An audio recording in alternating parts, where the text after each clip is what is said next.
Listen up. The views, thoughts, and opinions expressed in this podcast belong solely to the podcast participants, and not to any participant's employer, organization, committee, or other group or individual. This podcast is for entertainment purposes only. You know, for fun. So lighten up and enjoy.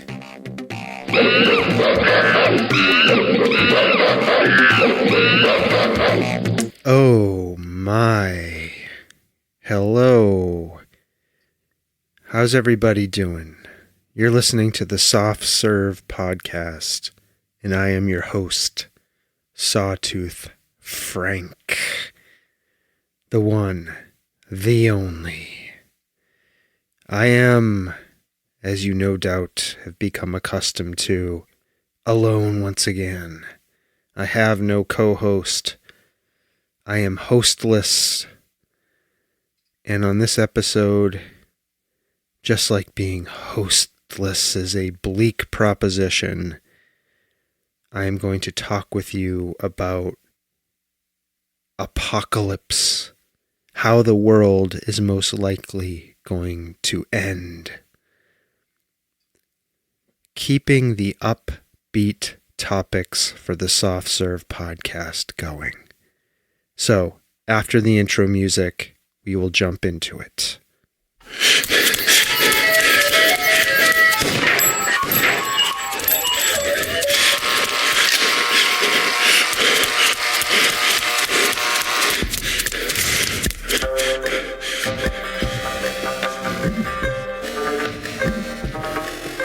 The Soft Serve Podcast. You're a loser, a scumbag, lower than scum. You are a absolute zero. Absolute zero.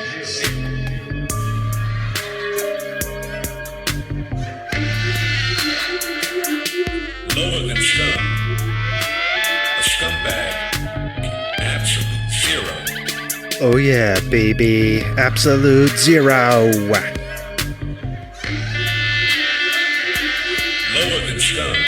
Oh yeah. A scumbag. Absolute zero. That's right. Absolute zero, baby. Yeah. Lower than scum. You heard them. A scumbag. A scumbag. Absolute zero. Oh yeah. Okay. That's enough. Vibing to my own intro music. Yeah. Well, I am Sawtooth Frank, and you are listening to the Soft Serve podcast. I love it when I remember to play the correct intro music. It helps get me in the right mood.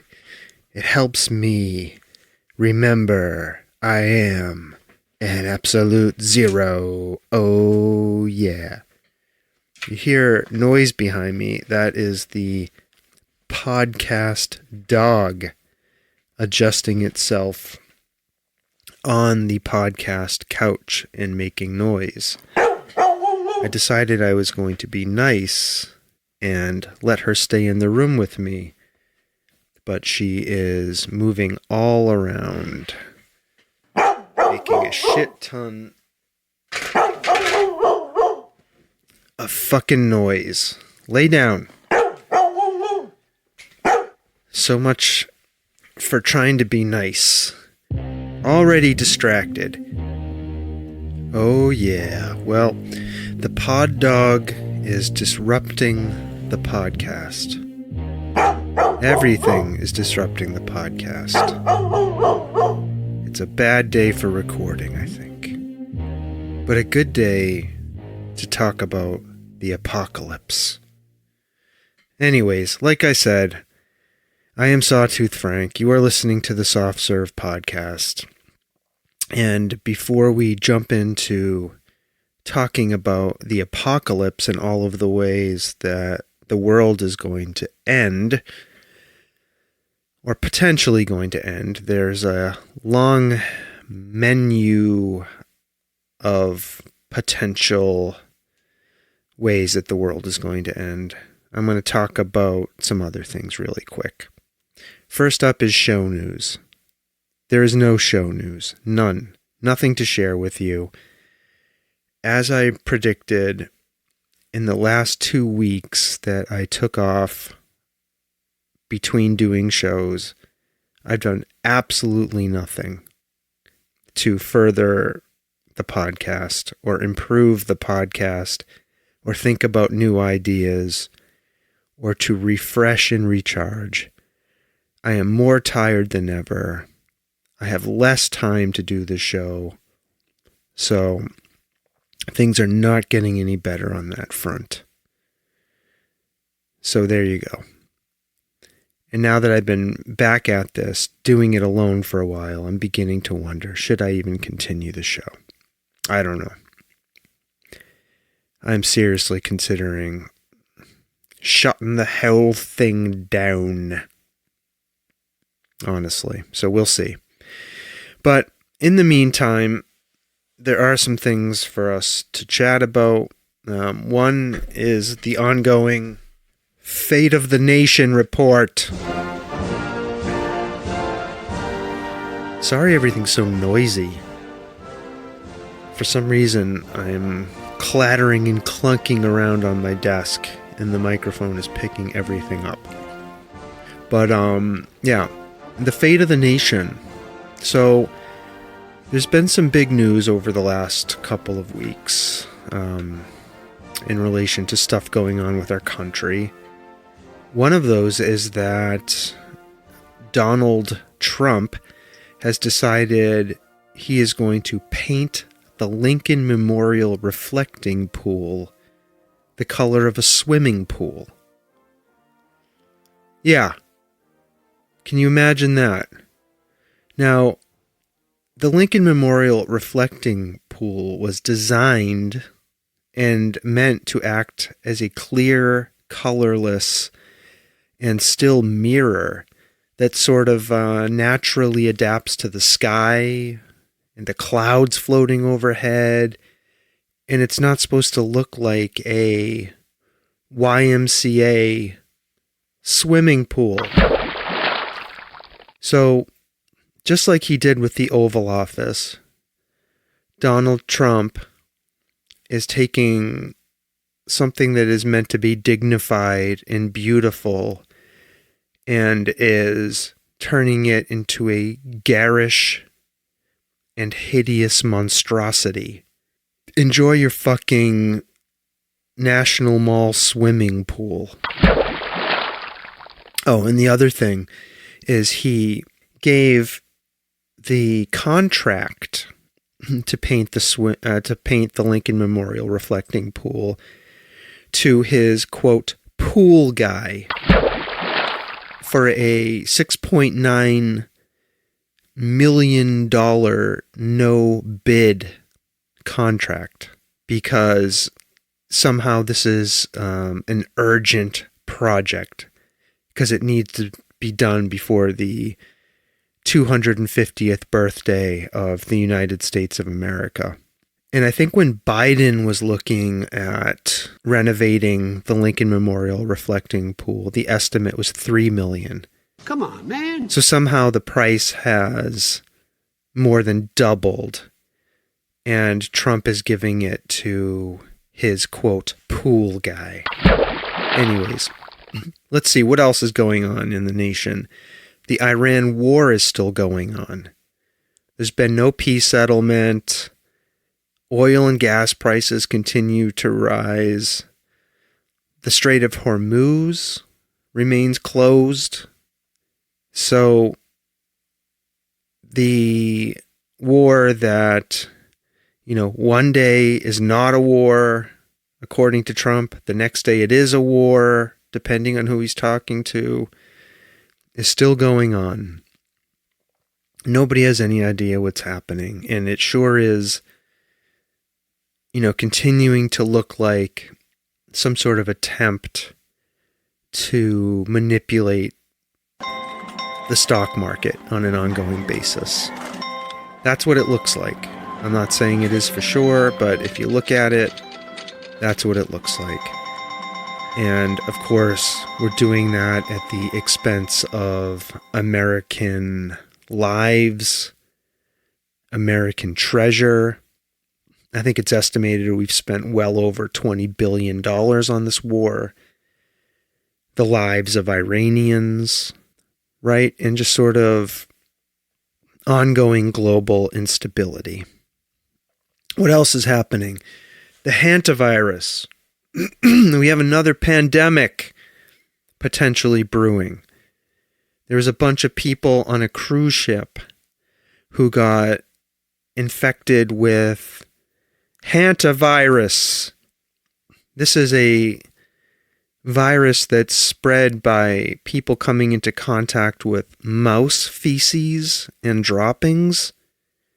And of course, if you've ever been on a cruise ship, it's a goddamn human bacteria frap floating on the water. So I think 3 people died on this cruise ship because they got hantavirus pulmonary syndrome, and a whole bunch of other people got sick. And the thing about this particular strain of hantavirus is that it can pass from human to human. So, of course, we've seen people online, mostly Trump supporters, posting about how they're all rushing out to get ivermectin, that horse dewormer that maggots were taking during the COVID crisis. Stock up on your fucking horse dewormer, people. Okay? Because we have another pandemic coming.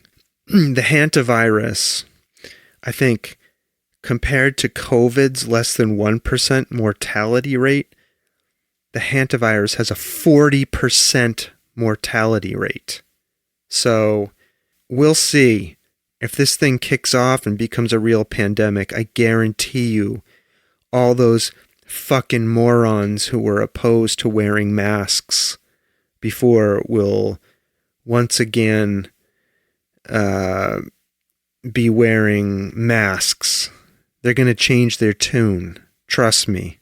When almost half of the people who get infected with this virus die, I guarantee you, all of the Trump supporters will be lining up to get masks and will stop whining and crying about having to wear masks. Anyways, there you go. So once again, that's the Fate of the Nation report. And once again, folks, it doesn't look good. Okay, there we have it. All right, let's move on to some other topics. My swimming pool goldfish are doing great. This past weekend, I got all of my solar pumps installed. So I have a solar water pump that filters the water. I have a solar air pump that pumps oxygen into the pool so that the fish have a good oxygenated source of water to live in.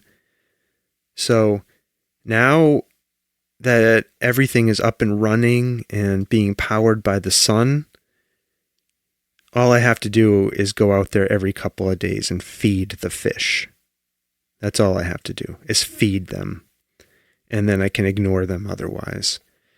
So I won't have to do anything else with this setup until late fall, right before the water starts freezing. I'll have to take apart the filter and the pumps and store them for the winter so they don't break. That's it. Let's see, what else do I have to update you on? My diet is going well. So I told you on the last episode, I've stopped eating ultra-processed foods. And that's going well. I feel much better. It's hard, dealing with hunger at night and at various parts throughout the day. But what are you going to do? If you want to be healthy, I guess you got to have a little bit of discomfort. But I adapt pretty well to hunger. So, and I've set up, I'm using now automated reminders on my phone to help me remember when to eat healthy snacks, etc., etc. So it makes dealing with a diet a little better. And I am absolutely resigned not to go on one of those GLP-1s. I don't want to be fucking up my hormones in my body. I don't think that's healthy for you either, honestly. So I'm going to do this au natural. Okay? All right, well, let's get into the main segment. I wanted to talk with you on this episode about apocalypses. Not Apocalypto, the Mel Gibson movie. Apocalypses. That's how the world is going to end, in case you didn't know what that word means. And honestly, everything's such a shit show right now. I think the world could end in any number of ways. So I did a little research on this, and I think there are about, probably 10 really likely ways that the world is going to end.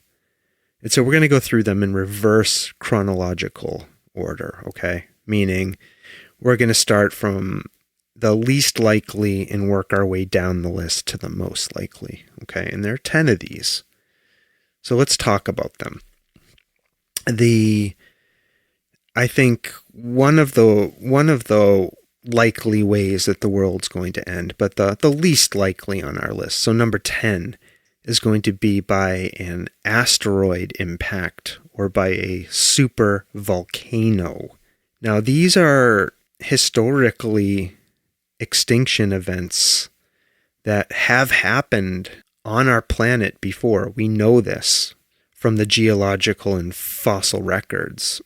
For example, we know that the dinosaurs, many, many tens of millions, if not 100 million years ago, I don't remember when it was exactly, were wiped out by an asteroid smashing into the earth right off of the Yucatan Peninsula and wiped those gigantic fucking lizards off the face of the earth. Now, we know some dinosaurs survived because dinosaurs have feathers, believe it or not.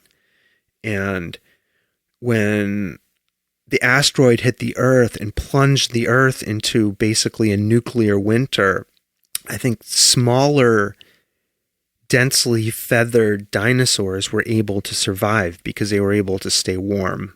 And they, over tens of millions of years, transformed into what we now know as birds. Yeah, birds are fucking dinosaurs. Don't ever forget that.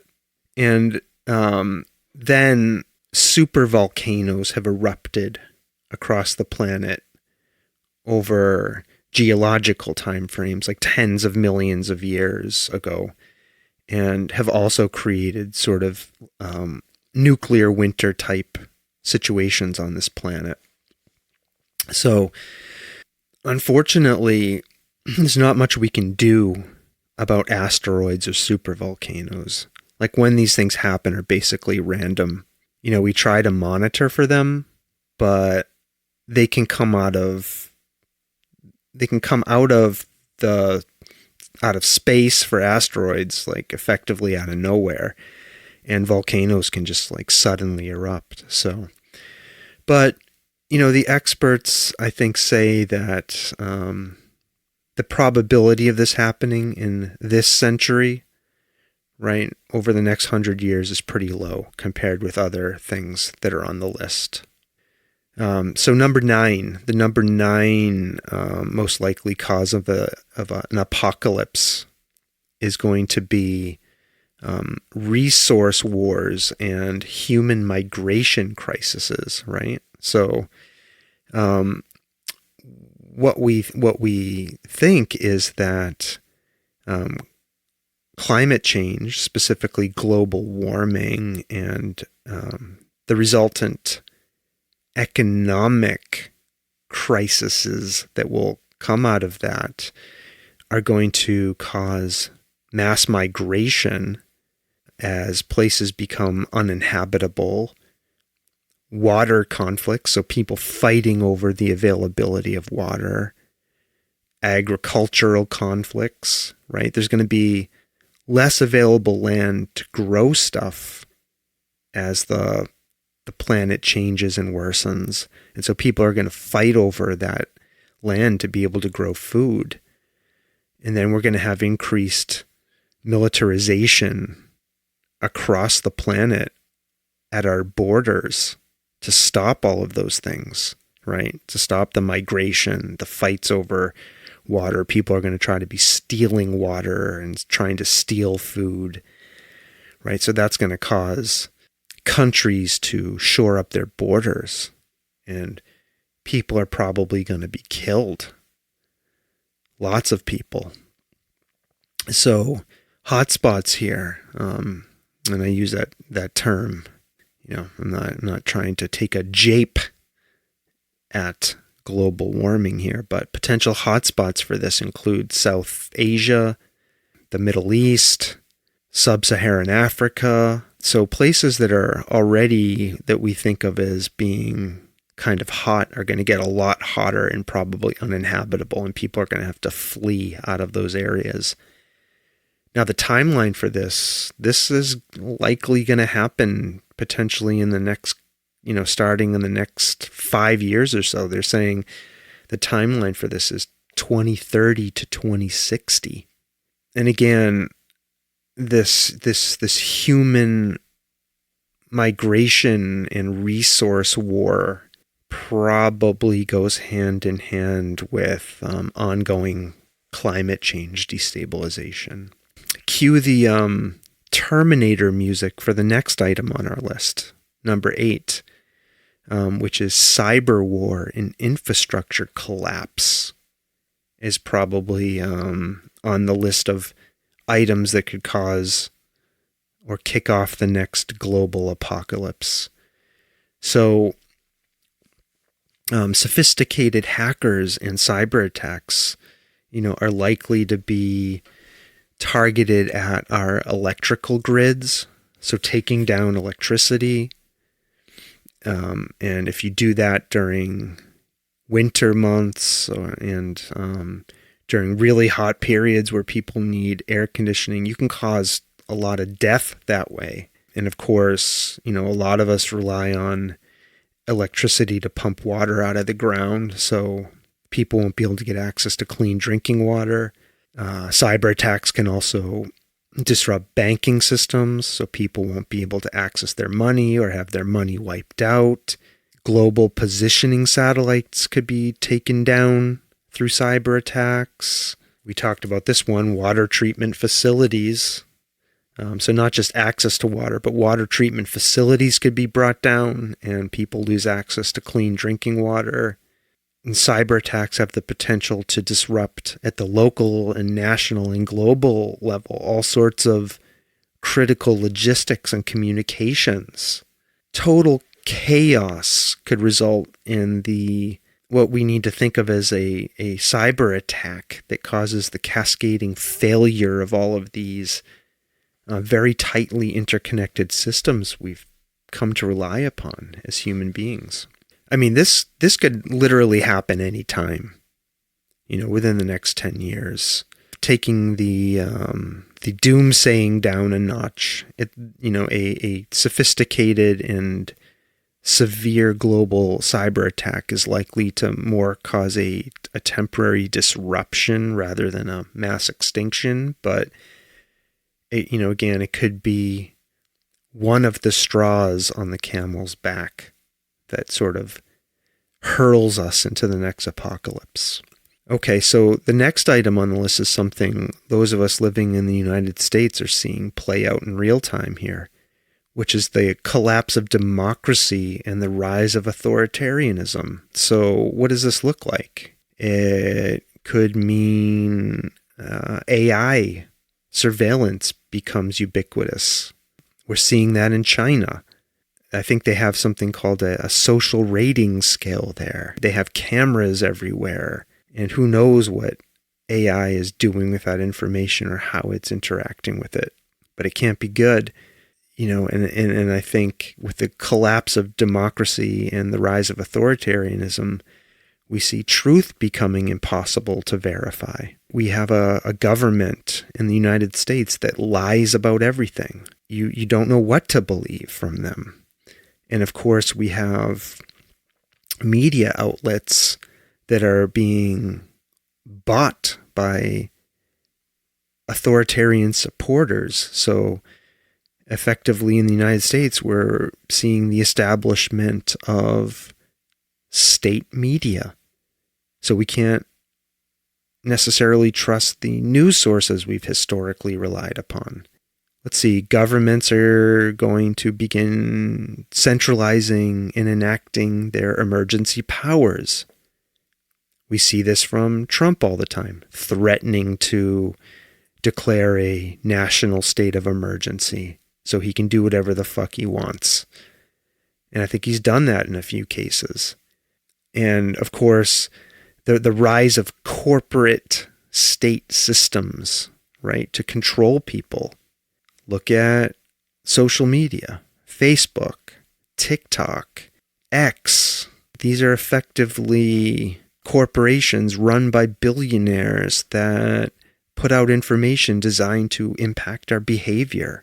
So anyways, this is going to be, I think we need to think of this as sort of a technologically advanced societal stasis, right? And repression.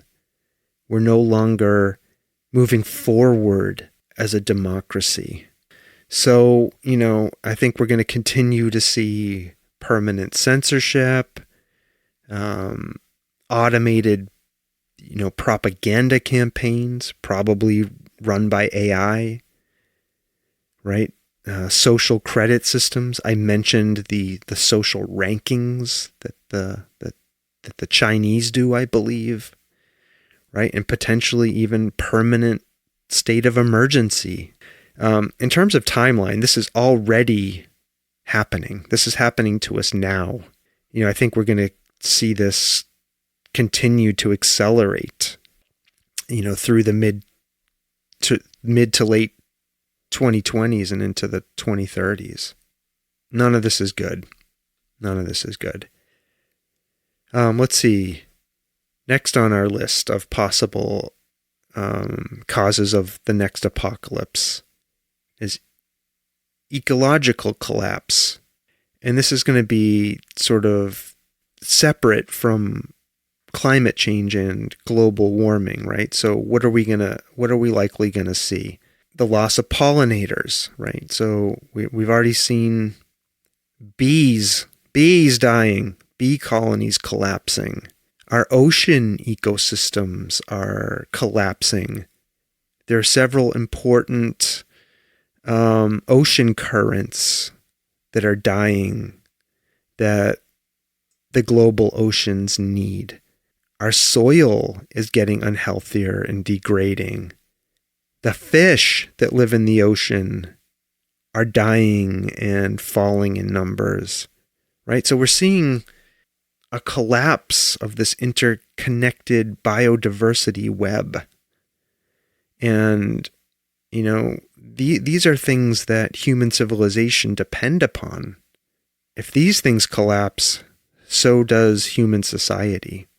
Sort of we're seeing the next, 9 to 50 years, so 2035 to 2080-ish being the time we're going to see these major irreversible effects happen. This is high on the list here.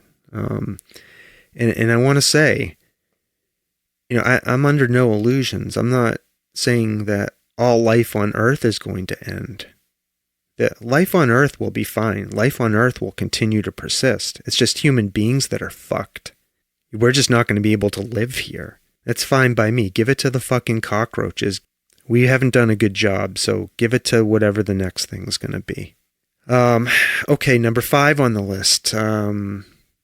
Global economic breakdown. Right? We talked about this a little bit. But our modern civilization depends on a number of things, including sort of real-time logistics. And a lot of that is run by the internet and satellites. Having stable economies and currencies. Having access to energy. Being able to trade across the oceans. Like a vast number of material items still has to get shipped across our oceans using barges and large ships. If that breaks down, we're fucked. We saw what happened when the global supply chain got threatened during COVID. There was record inflation. So what are the kinds of things that can trigger this breakdown of the global economy? Sovereign debt, so national debt. We borrow more money than we generate in this country. Our national debt is huge, and Donald Trump is making it worse. Trade wars, tariffs, energy shocks. We're seeing that now with the Iranian war. AI-driven unemployment. As the development of AI accelerates and it potentially becomes sentient, people are losing their jobs and going to lose more jobs. Disruptions in shipping. Again, we saw that happen during COVID. People weren't able to afford things because of the inflation that caused. So, and of course, all of this could result in wars. This is most plausibly going to get worse over the next 5 to 20 years. Not good. We just talked about this. So the 4th thing on the list is uncontrolled or militarized artificial intelligence. We think about this in the near term. Artificial intelligence, or AI as we call it, has the potential and is causing massive disinformation. So we don't know what's real and what's fake anymore because the internet is flooded with this AI slop. I have a hard time knowing what's real now and what's fake. Automated cyber warfare, individuals and organizations launching pre-programmed cyber attacks against entities across the planet, which could, cause financial destabilization. We're seeing this in the Iranian war. Autonomous weapons being used. And in Ukraine. Drones. Drone warfare.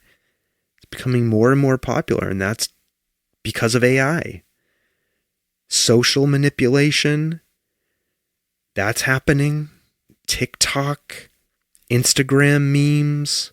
The spreading of disinformation changes society. And of course, who knows what AI will do if the United States launches something like the Chinese have in terms of social rankings. Let me just say, I'm not entirely sure if the Chinese have social rankings.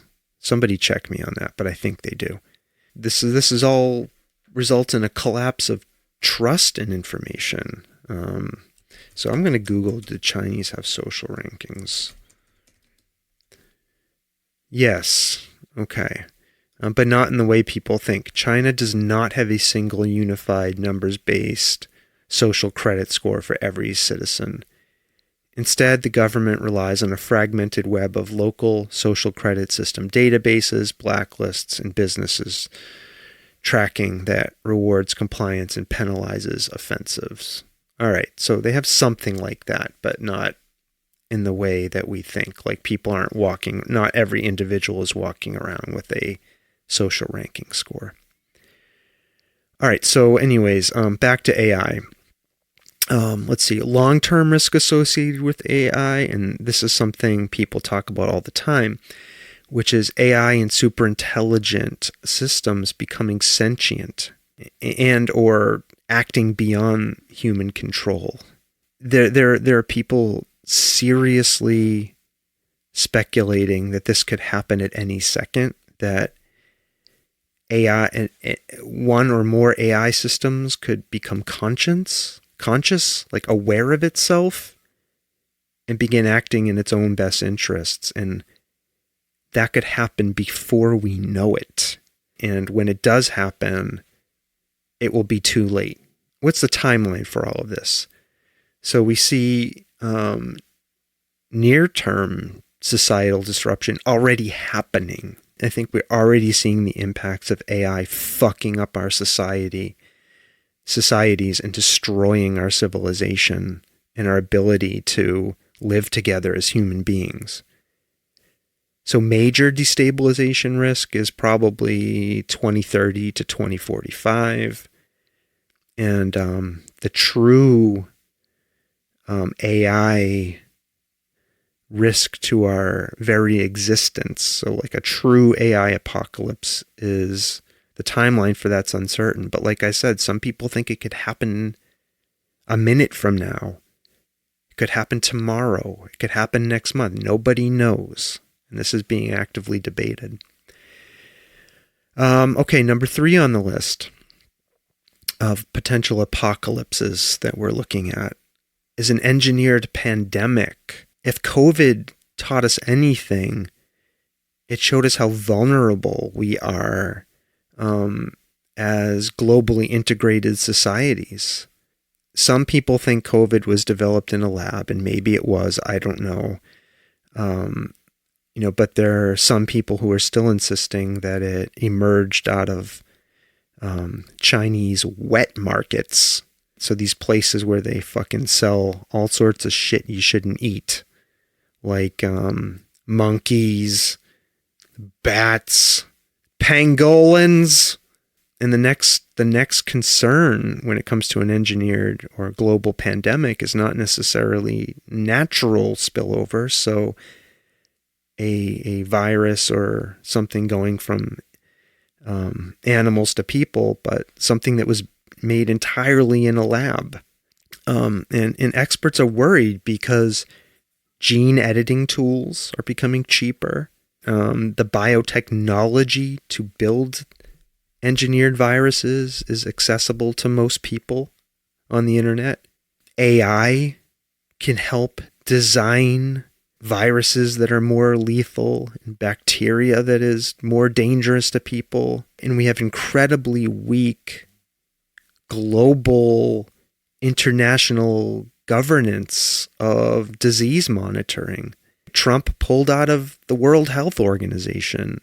A future pathogen or disease, an infectious disease could look like COVID level spread. So it rapidly goes across the planet.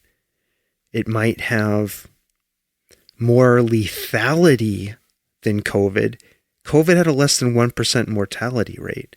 We talked at the beginning of this podcast about how hantavirus kills 40% of people. And maybe we'll get something out there that kills 90% of people. And it has longer incubation periods, right? So, a lot of diseases that have a high mortality rate, they have pretty short incubation periods, which means the time you get infected to the time you get sick is pretty short. So the virus doesn't have as much time to spread.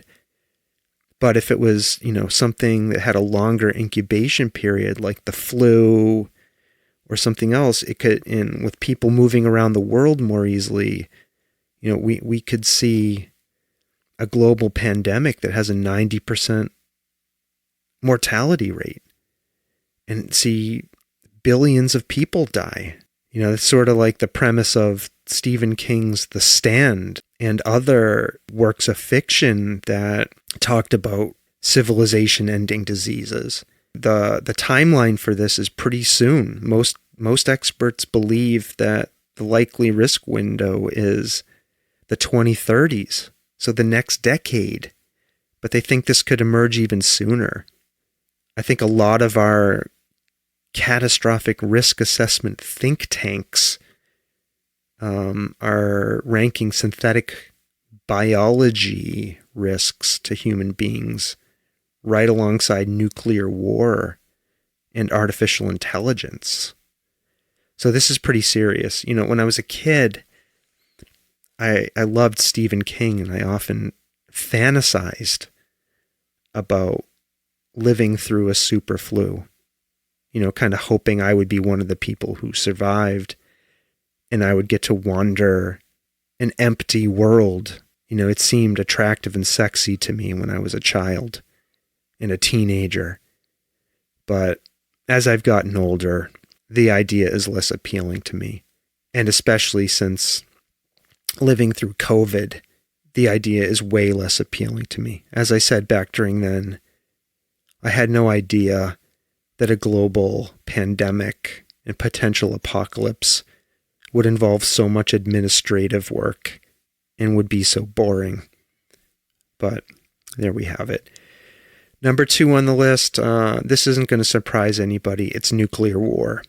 A full United States to Russia or United States to China or United States to North Korea exchange of nuclear weapons remains less likely than the number 1 thing on our list, which we'll get to shortly.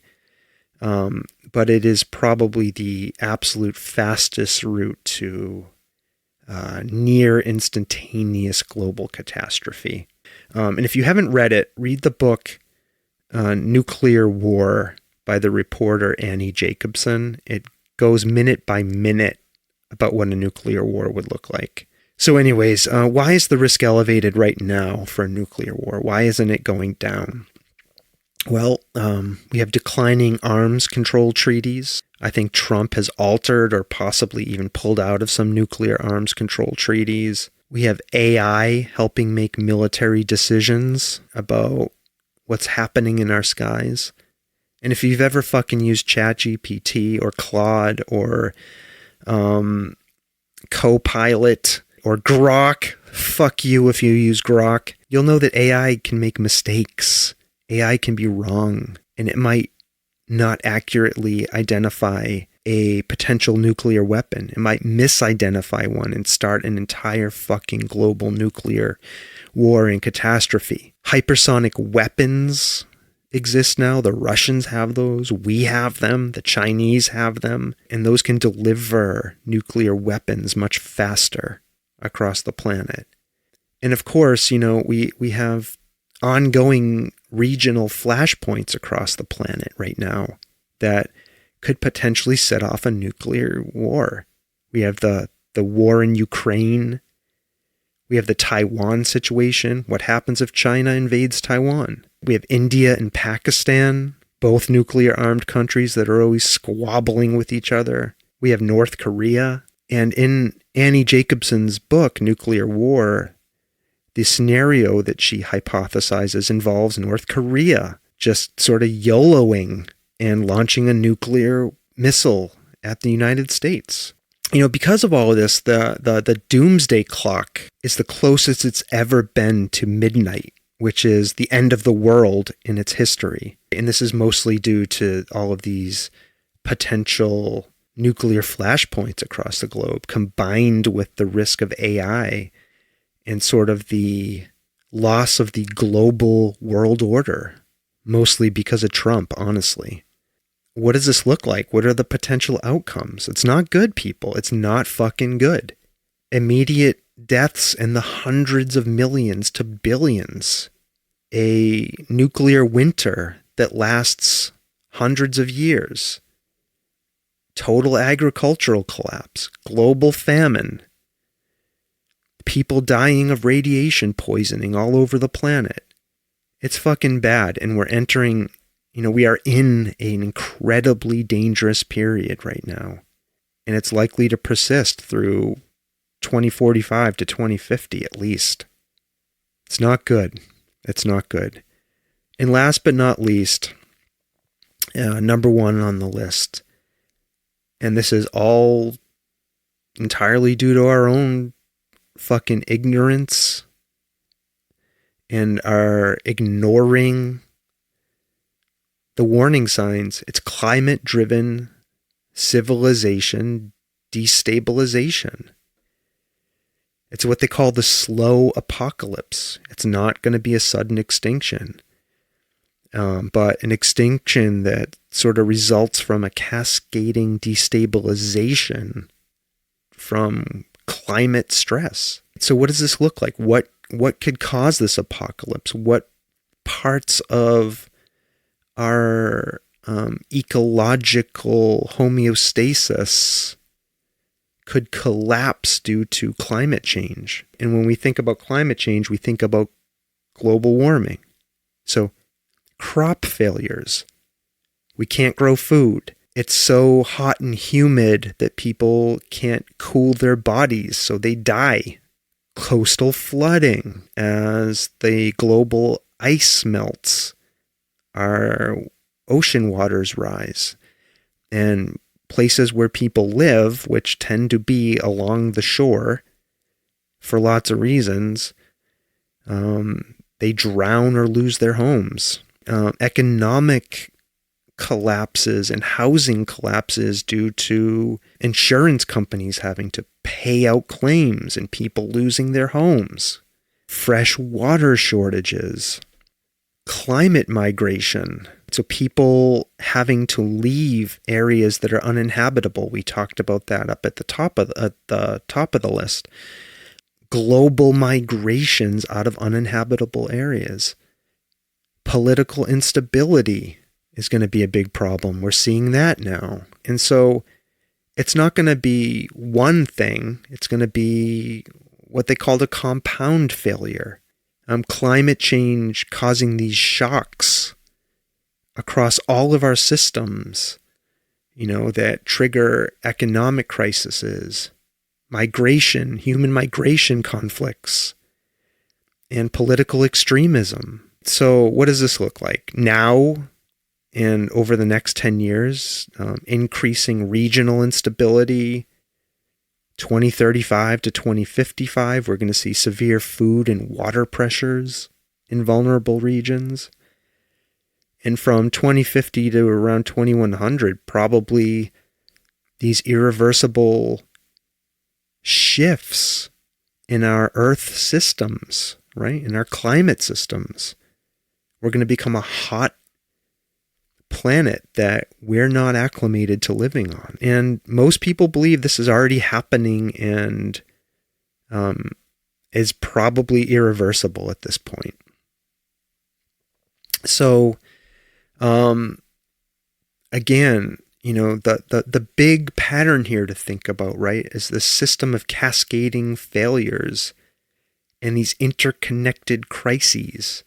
So climate change and climate stress leads to human migration crises, which could result in political extremism, AI disinformation leading to the collapse of objective truth, which could result in the collapse of democracy itself across the planet, economic warfare resulting in military escalation, pandemics potentially causing authoritarian responses, cyber wars causing technological infrastructure collapse. The real danger here is in all these multiple systems failing together. It's not good, folks. It's not good. The future is bleak. The future is likely some sort of global apocalypse. And again, this isn't anything new. When we look across human history and human civilization, apocalypses happen. So we shouldn't be surprised that we are in one now or very imminently going to experience one. All right, so that's a great transition to what I'm watching on TV and movies and music. Don't you love it? Okay, real quick, I'm continuing my binge of Alone, the series where people go out into the wilderness and live alone. I'm on season 7 and enjoying it. very much. I love that show. Stomping Jen and I just finished Daredevil, Born Again, Season 2. I quite enjoyed it. I've talked about this before on the podcast. Daredevil is one of my favorite comic book characters ever, and I think they've done a really good job with him in that show. The Boys Season 5, enjoying that. That's about to wrap up. Another show we're watching is called Margot's Got Money Troubles on Apple TV. Very good show. Highly recommend that. Let's see. I've seen some movies since we last talked. I saw a film on HBO. It's a zombie apocalypse film called We Bury the Dead, which stars Daisy Ridley, the actress who played Rey in the new Star Wars trilogy. It was an interesting take on zombie movies. It was new and sort of different. It involved an isolated area of the planet, Tasmania in Australia. And it had kind of a cool and new take on zombies that I really liked. I won't spoil it for you, but it was very good. I highly recommend it. It's called We Bury the Dead. And then Space Unicorn and my daughter, went to go see a movie in the theater called Hokum. And that stars Scott Black, I think. I forget his name. He's the guy from Severance, the main guy there. And that was very good. It was sort of a ghost story / mystery set in Ireland. Why can't I remember that guy's name? Let's look it up. I want to give him appropriate credit here. Hokum Scott. Oh, it's Adam Scott. Adam Scott, not Scott Black. Adam Scott. In Hokum. And he is the guy in Severance. And let's see. Music. I'm still not listening to anything new. Like, I haven't fallen in love with any new music. But I am going to see a concert the week that I'm recording this. A folk singer, songwriter I really like named Richard Schindel. I'm going to see him in Northampton, Massachusetts. So I really like him. And I'm going to go see him. And I'm going to enjoy it.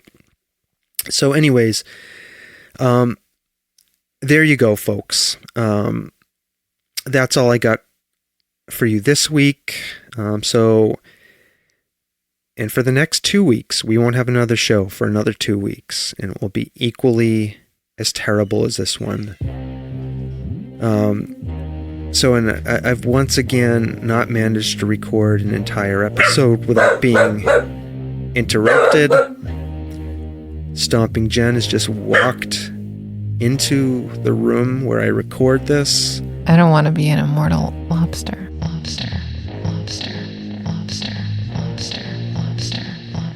I don't want to be an immortal lobster. The pod dog is going berserk. And you'll see Stomping Jen did not stop by to say hello. She just kept walking, which does not bode well for the future of a co-hosted soft serve podcast. It's just going to be me. I don't want to be an immortal lobster. But we'll leave that in the show. Because I'm sure you enjoy hearing a door open, hearing that door slam, and then hearing a dog go absolutely berserk. So there you go. Enjoy.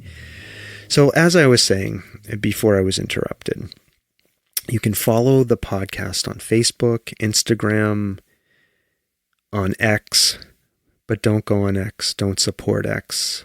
Fuck Elon Musk. Fuck X. You can find us on Substack. Sometimes I write stuff and put it on there. But not very often. So it's probably not a good use of your time. If you want to send me feedback, which I like to get, thank you very much. You can do that through email at softservepodcast@gmail.com. You can send me a DM through Facebook or Instagram and I will respond to you.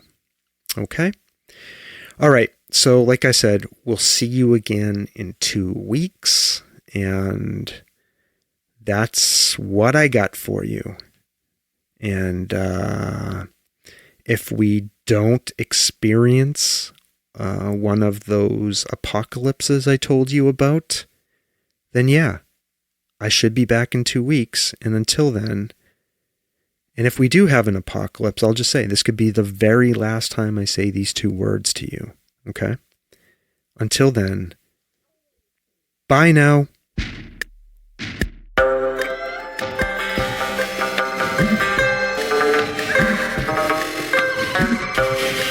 This world of ours, ever growing smaller, must avoid becoming a community of dreadful fear and hate. Those who have freedom will understand also its heavy responsibility. That all who are insensitive to the needs of others will learn charity, and that the sources, scourges of poverty, disease, and ignorance will be made disappear from the earth. And that in the goodness of time, all peoples will come to live together in a peace guaranteed by the binding force of mutual respect and love. I shall never cease to do what little I can to help the world advance along that road.